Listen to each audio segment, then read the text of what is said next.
Magandang umaga sa lahat. Good morning to everyone. Saan man kayo sa mundo, magandang umaga sa inyo. This is Justin, Talk News PH.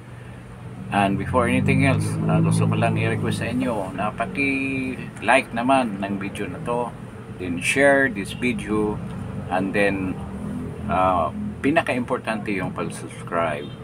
If you are new to this channel, don't forget to strike that subscribe button before we're going to start. This is a very historic day kasi maraming pangyayari with regard to the election results. I think at this time na almost 85% na yung percentage ng result na pumapasok sa server ng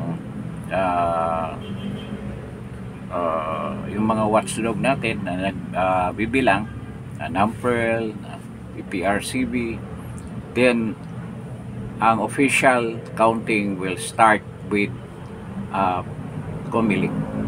So these are unofficial result, but ganyan naman talaga ang basihan ang resulta with regard to the result of the election. Hindi magkakalayo ang resulta dyan. Ang figures ng siguro nagkaroon ng konting pagtaas o pagbaba na mga ranking ng mga senatorial senators to be natin, and halos pareho lang ang maging resulta. So as of this time, this morning, ang senatorial lineup, ang ranking, halos pareho pa rin kagabi.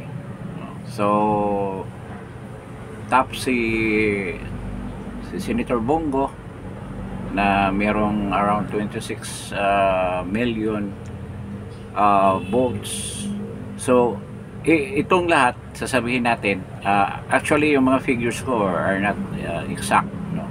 Hindi talaga exact kasi habang nagsasalita tayo, maraming dumarating na mga results, mga hindi pa na-canvas na pinapadala.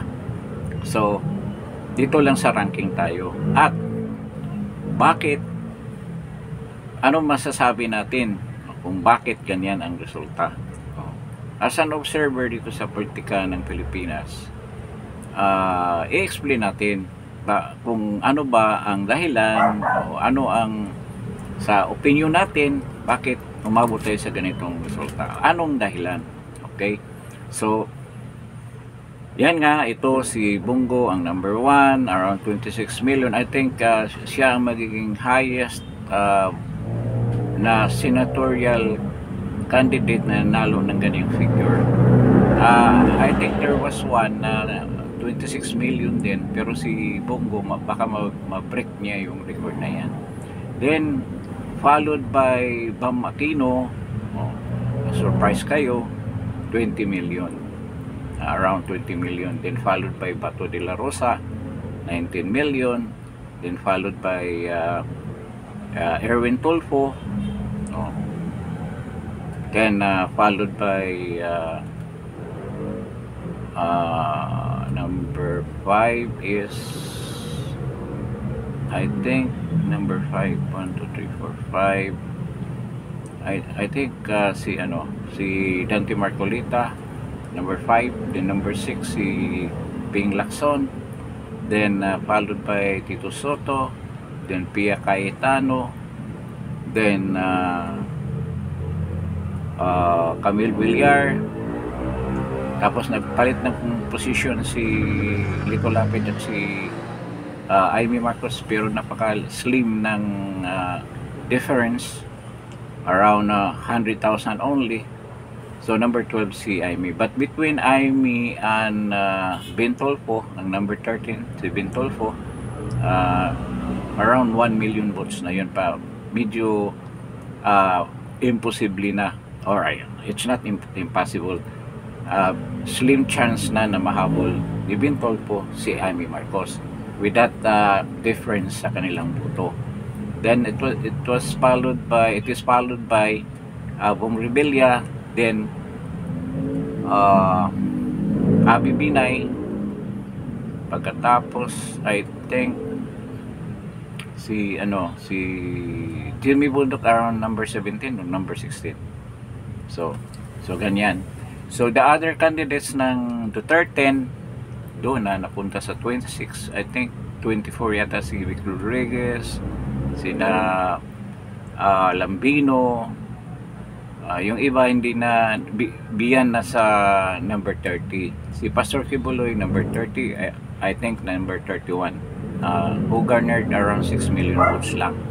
So ito ang pag-usapan natin, kung ano ang nangyari, bakit ganyan ang nakuha ng Duterte, despite of the fact na on the ground nakita naman natin ang groundswell ng support ng mga tao sa mga Duterte.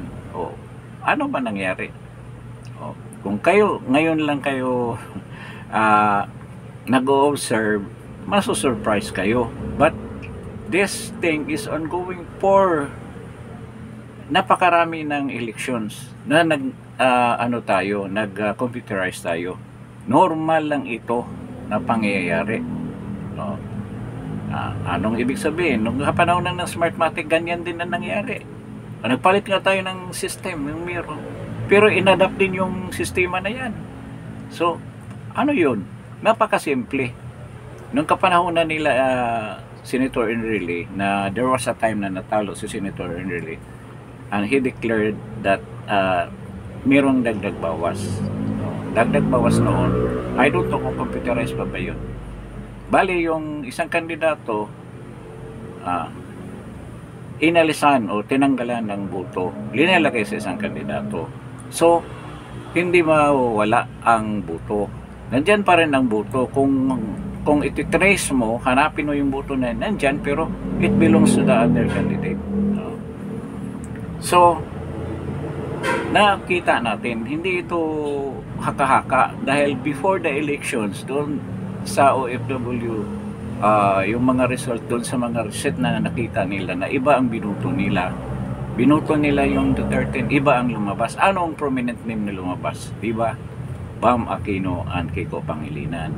Yun ang lagi, hindi ba alyansa candidate si Tito Soto or si Pampero Lacson. Yun ang laging reklamo ng mga OFW noon, nung unang salbo ng ating voting dyan sa overseas voting. So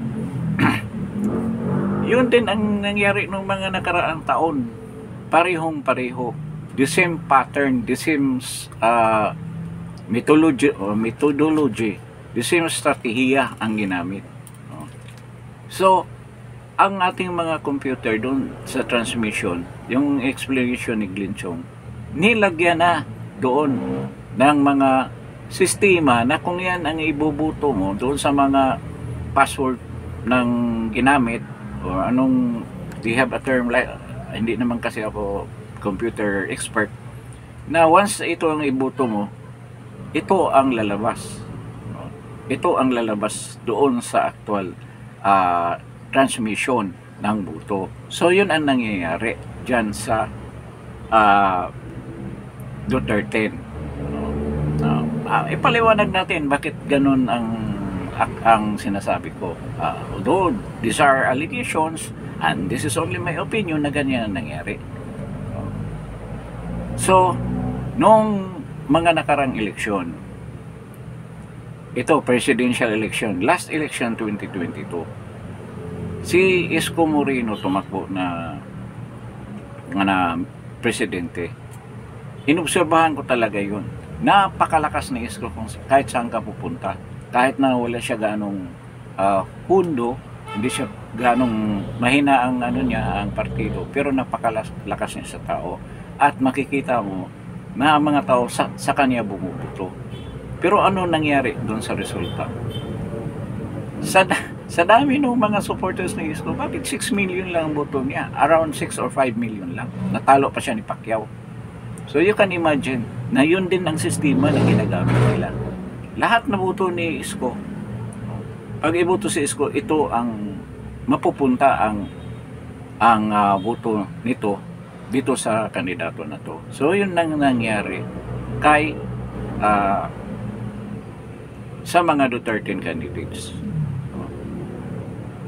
Sabihin ninyo, bakit si hindi sa sobrang dami na ng boto na natanggap ni Bongo. Isa na si Senator Bongo. Sa dami ng boto na tatanggap niya, hindi na kayang gaganyanin na idagdag bawas. Kaya nga, lagi kong sinasabi dito na kailangan massive talaga ang botohan natin. Massive ang boto natin na ibibigay natin dyan sa mga kandidato na yan para mananalo. Pero yan, hindi nga nangyari. Kasi yung iba na mga, except for Visayas and Mindanao, like Cebu, Bohol, part ng Mindanao, Davao area, Davao region, yan talaga, pumuto sila ng Duterte talaga straight. Pero sa ibang area, hindi yan sinusunod. Namimili sila ng kandidato. So yun ang nangyari dyan. So hindi massive ang voting ng mga supporters ni Duterte. You can imagine sa kaso ni Pastor Kibuloy, ilan ang member ng QOGC. Imposible naman na QOGC lang bumubuto sa kanya. So you can imagine 5 million or 6 million lang yata ang nakuha niyang boto. Ilan ang members ng QOGC? Ilagay natin ang voting population ng QOGC is only 5 or 4 million. Saan ang boto ng mga DDS? Saan napunta sa iba? Ibig sabihin hindi nag-street ng DDS. So napaka-imposible. And the same with other candidates, sila Lambino, si Vic Rodriguez, JB Hinlo, o sino pa? JB Hinlo, nandiyan na lahat, yung nasa dulo. Magulat ka. Bakit ganyan? Meron din isang faktor na nakita ko na yun ang dahilan na talagang ganyan kababa ang nakuha nila. Naging biktima sila sa dagdag bawas. Naging biktima itong lalo na si Pastor Kibuloy na ayaw talaga nila panalunin dahil na nakikita mo naman sa programa ni Pastor Kibuloy na maraming na babahala dyan sa presence ni Pastor Kibuloy sa Senado. Kaya by all means pipigilan nila yan. Kaya nga walang manalo, walang maniwala na ganyan lang ang makukuha niyang boto. Napaka-imposible niyan. Kaya biktima siya sa dagdag bawas. At ito, sabihin ko sa inyo, saan napunta yan? Saan ba napunta itong mga boto na to na supposed to be ang boto ng DDS dito sa kina Vic Rodriguez, JB Hinlo, Lambino, tsaka si Pastor Kibuloy? Saan napunta yun? Okay doon kay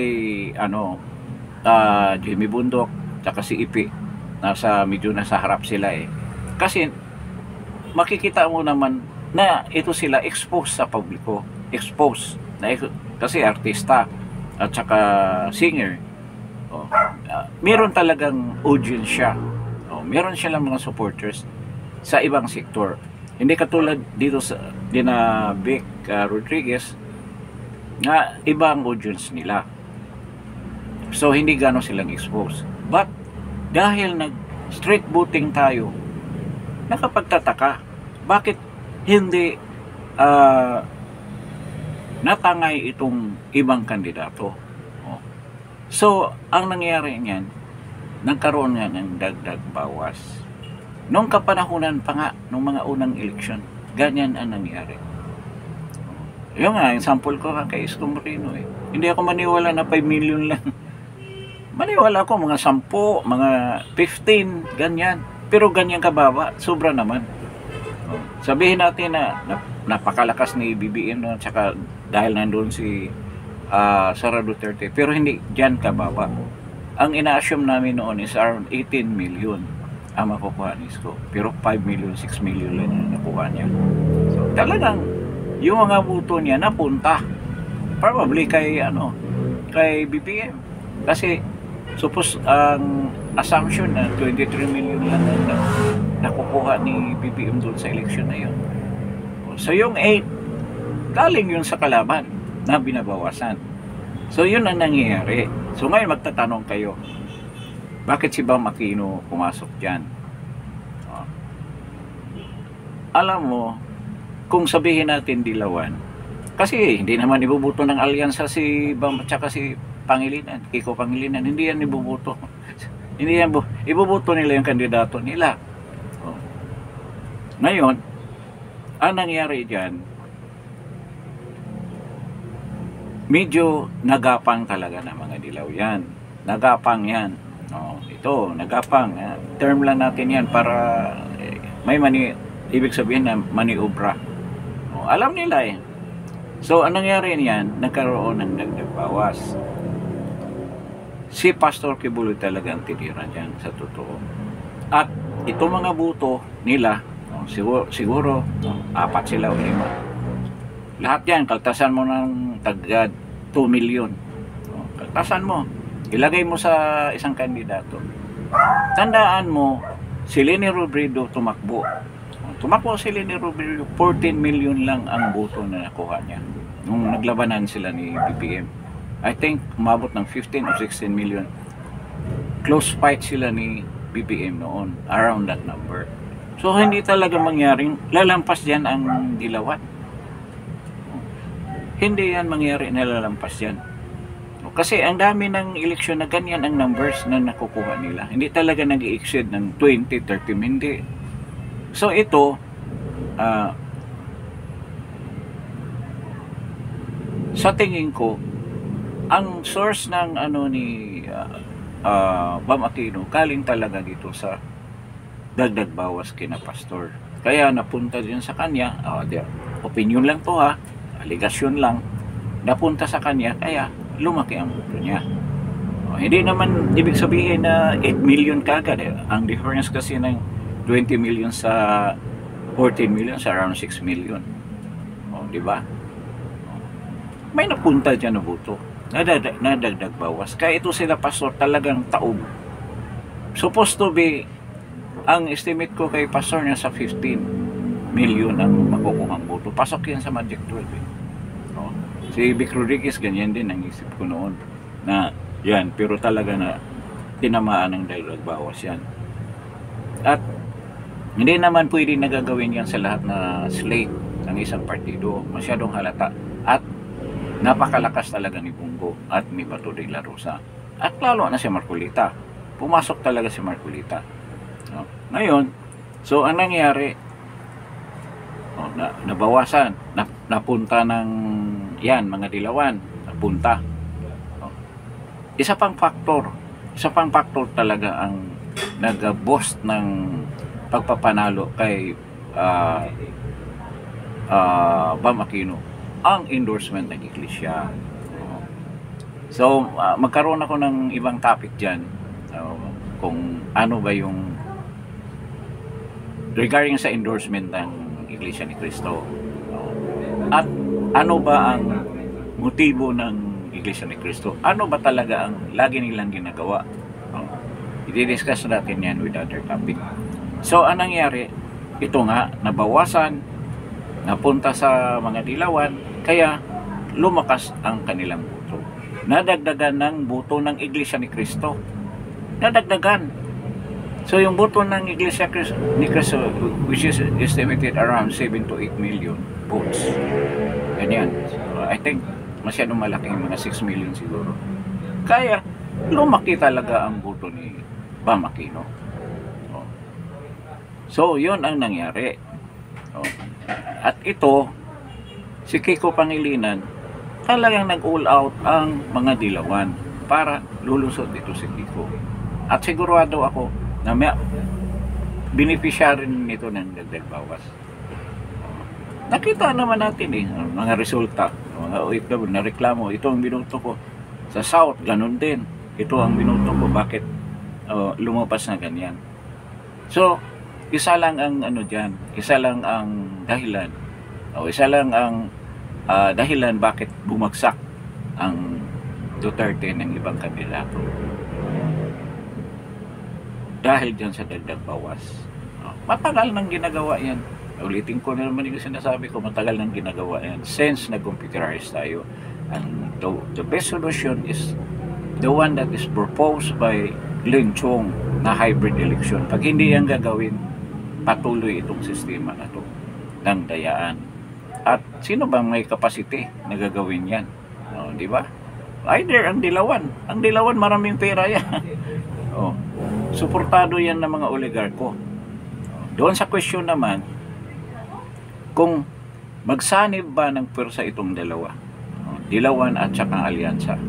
Kasi marami nagsasabi, si Kiko at saka si Bam Aquino ay extension lang ng administration.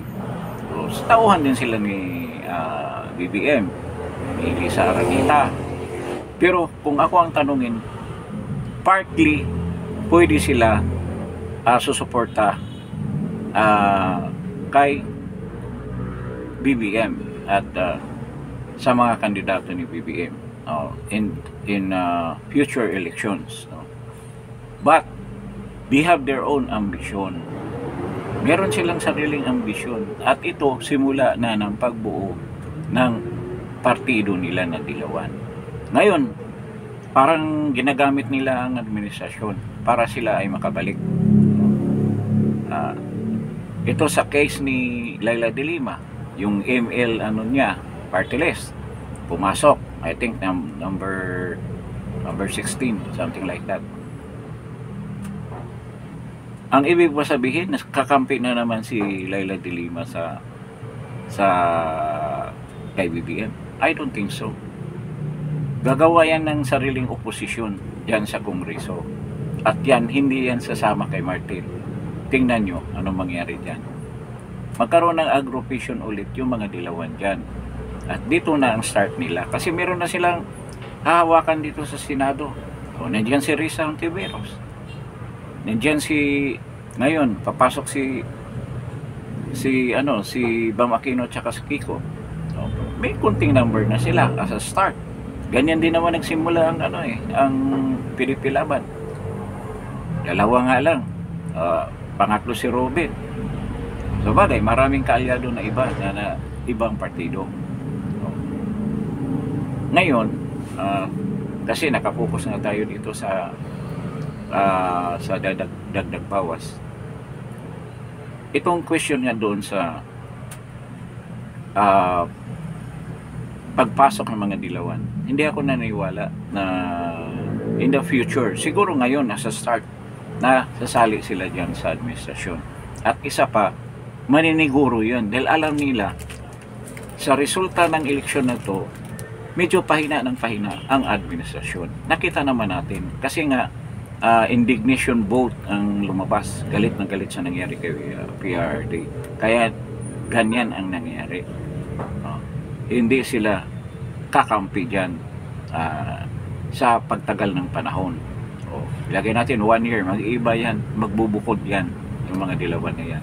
At yun naman ang target nila noon, kasama mga komunista, tirahin muna nila yung Duterte. Pag matanggal na yung mga Duterte, isusunod mo na si BBM. Yun ang plano nila. Diyan sa pagkapanalo nila yan, itutuloy nila yan na gagawa talaga sila ng sarili nila, buhayin nila ang sarili nilang partido. Yung Tinklawan or Liberal Party, yun ang mangyayari dyan. So balik tayo dito sa dagdag bawas. Kung bumoto pa talaga ang all regions, ang pagkukulang kasi ng PDP, hindi nila nagalugad ang Luzon ng tama. Pagkaalala ko, isa lang ang napuntahan nila na Luzon doon sa Pangasinan sa lugar nilang Bino. Siguro hindi sila makakuha ng suporta kasi kulang nga sa pundo ang PDP, kaya hindi nila na-focus ng tama yung Luzon. Kasi ang idea talaga doon sa street voting, kailangan massive ang boboto para hindi talaga magalaw sa dagdag bawas. Yun ang nangyari dyan sa Davao kay President Duterte. Almost lahat ng Duterte ay nananalo dahil nga sobrang lakas, sobrang dami ng boto na natatanggap ni na President Duterte. O tingnan mo, hindi na habol-habol. Napakalayo. Yan ang massive voting na ilang beses ko na sinabi dito. Pag hindi yan mangyari, talagang makakalbo kayo. Kasi bawasan kayo ng bawasan ng boto sa dagdag bawas. Yun na nangyari dyan. Dito nga, kinulang ng oras at nahirapan nga yung PDP Laban dahil sa kakulangan ng pondo at ang mga kaalyado nila sa Luzon medyo hindi ganun karami. Kaya hindi nila naikot yan, yung mga Cagayan Valley, doon sa papuntang Isabela, o dito sa Quezon, lahat na yan hindi nila naikot ng gusto. Ang kasama na yung Bicol. Si Inday Sara umikot dyan sa lugar na yan, pero hindi talaga ganyan ka lakas kasi walang mga rallies na nangyari. Dito sa Central Luzon, hindi gaano. Ilan lang ang rally na nangyari. Dahil nga sa kakulangan ng logistics ng PDP Laban. Isa rin yan sa reason. Ang focus nila sa Mindanao, nakuha nila yon. Dahil kung titingnan mo yung mga boto, talagang bumuto ng straight Duterte. Duterte plus 2. Yan din ang Visayas, pero kinulang pa rin. Dahil mismo sa Visayas, may mga regions tulad ng Leyte o ng Samar, yan, hindi ganong hawak. Negros, ang Panay, Cebu, tsaka Bohol, yun, medyo hawak ng PDP yan. Pero dito sa Negros, mas marami talagang alyansa yan. Except for sa Oriental, Negros Oriental. Pero doon sa Panay, maraming dilawan doon. Tingnan mo yung regional votes ni Kiko Pangilinan. Ang dami niya sa Panay area, doon sa Rojas, kasi nandoon sila Marojas, mga region nila, sa Kalibo, Aklan. Hindi ganong nagalugad yung mga area na yan. So yun talagang politika, di ba? Kung talagang kakapusin ka sa logistics, yan na nangyayari. Hindi katulad doon sa Davao na talagang hawak talaga nila. Ginalugad ng gusto, walang complacency.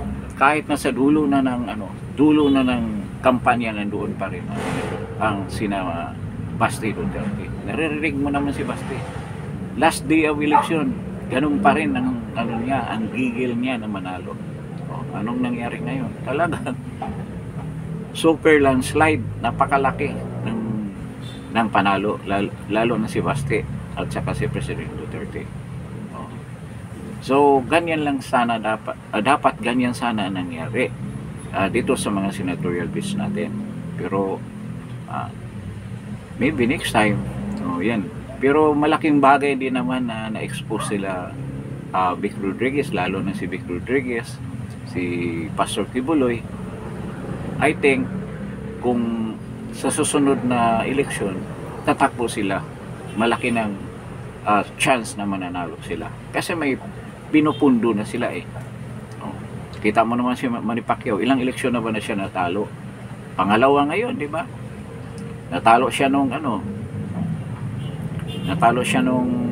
last presidential election. Talo din siya ngayon. Si Lacson, tumakbo yan. Silang dalawa ni Tito Soto, tumakbo yan ng Vice President yata si Tito. Then, President si Lacson, talo sila dalawa, kaya bumalik sila pagiging senador. Diba? Si Pacquiao ganun din, pero si Pacquiao talo. Ganyan lang. Kaya sina Lambino na napakagandang material pagiging senador. Lambino, si Jimmy Bundok, yan, si Vic Rodriguez, JB Hinlo, meron na silang pangalan na hinahawakan. Kaya I think sa susunod na eleksyon, isa ito sa magandang choices na dapat i-consider ni Vice President Sara na nakasama sa lineup niya. By that time, dahil medyo dumami na ang mga congressman, ang party list dumami na rin.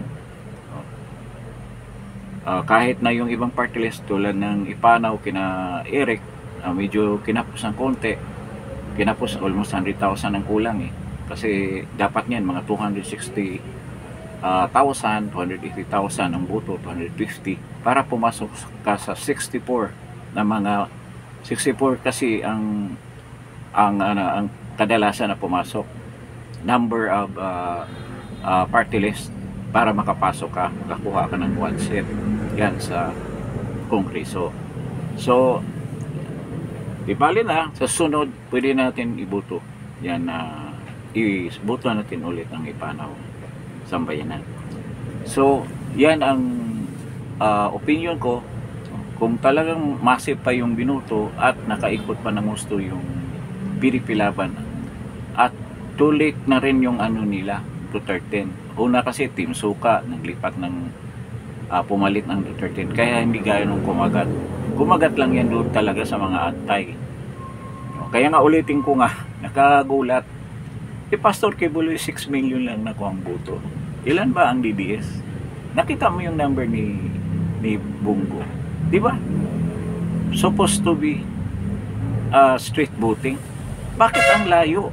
Ang layo ng ibang ang layo ng ibang kandidato ng Duterte. So klaro na may dagdag bawas. Yun. Yan ang paghawak nila, the same system ang gagamitin. Kahit nagpalit pa ng nagdala ng ating eleksyon from Smartmatic to Miro, wala rin. The same system ang ginagamit. Kaya nga, doon sa mga vlog ko, alam ko na, noong pa sinasabi ko na na talagang isa sa mga sistema nila na dayain talagang eleksyon. Talagang dayain, talagang dinaya. Yan lang ang way para sila manalo. So, ito, lumaban nga tayo, hindi tayo na people power.